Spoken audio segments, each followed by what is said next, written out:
But Jesus himself would often slip away to the wilderness and pray. And this isn't, sometimes we kind of like,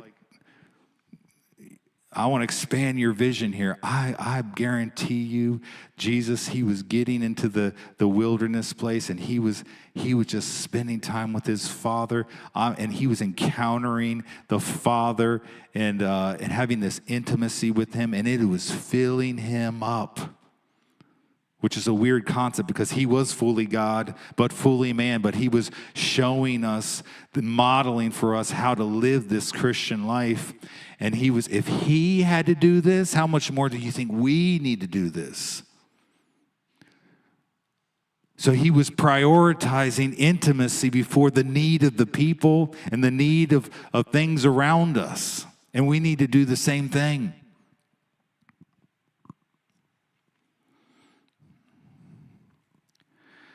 And let's see how Jesus, he taught his disciples to follow after him in this same way. In Mark 6:30, it says, the apostles gathered together with Jesus, and they reported to him all that they have done and taught. So they had just gone out, they'd done all this, saw God do awesome stuff through them, see people getting healed, saved, delivered, all that kind of stuff. And then Jesus, in verse 31, it says, and he said to them, come away by yourselves to a secluded place and rest a while. He said, come away. Come away with him. Get alone with him. Encounter the Lord with him.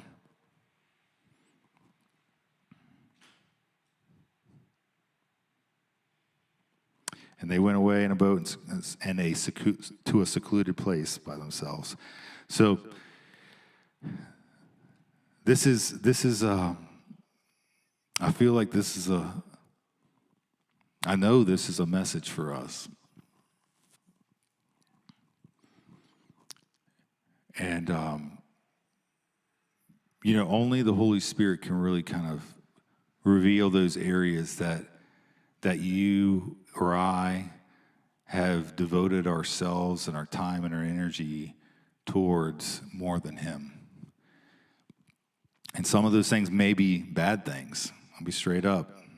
Some of you guys might be struggling with sin or sinful habits.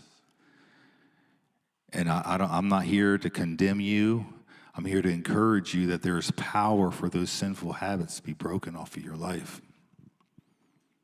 There is supernatural dunamis power to set you free from that so that you can get alone with him, get filled by him, be loved on by him. So it's the good and the bad. And I feel like as the Lord is preparing us as a body, I believe to help facilitate a move of the Holy Spirit in this region, he wants us to be about the one thing. He wants the one thing to be the main thing of us personally in our own intimate times with the Lord, in our own personal life, but also corporately. He wants us to be about the main thing, be that one thing. That we're about him, that when we come before him, that we're like, Lord, it's good to come before him, have your list. I have my list. I bring the Lord a list, okay? There are things that I've been going after in God for years, my whole life, Christian walk. There are people that he's highlighted that I need to pray and pray and pray for and to cover in prayer. And I bring my list. The list is good. But how does this practically look like in your own time with the Lord? I mean, the Holy Spirit, he's very creative. He can do this in many ways. But there should be a time when you get away, how Jesus modeled it, that you get away from the noise. Why did Jesus go to the wilderness? Who had the phone? Because that was the Lord. You got to get away from your phone. I'm not kidding you. You got to get away from that phone. You need to get alone in a secluded wilderness place. That's why Jesus went to those places, because the distractions were gone. It was just him and the Father. and Holy Spirit.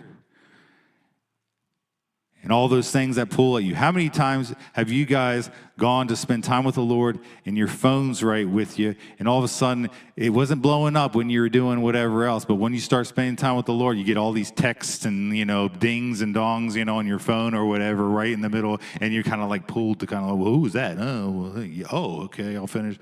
Has that happened to anybody else? That's why I put my phone on silent, or I throw it, I just go somewhere away from where my phone is, and I just get in my tent of meeting, and I spend time with the Lord. I've got to even get away from my kids. I love my kids so much, but I got to get away from them, and I encourage them to do the same thing. Go somewhere, get away from your brothers and sisters, from me and your mom. Get alone with the Lord. This is the most important thing that you can ever do in your life. The number one habit, if you were going to form any habit in your life that would bring success, it is get away with him daily, by yourself. I guarantee you will be a different person, and you will walk in power, and that you will transform the world around you if you do this one thing. I've talked to so many Christians who struggle with this one thing. Walking with the Lord for years, still can't spend time with the Lord daily. I'm not here to condemn that at all. I'm here to tell you there's power for the Holy Spirit to actually give you self-discipline to do this one thing.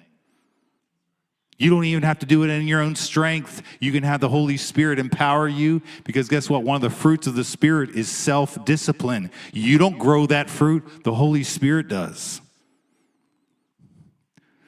So there's power for you.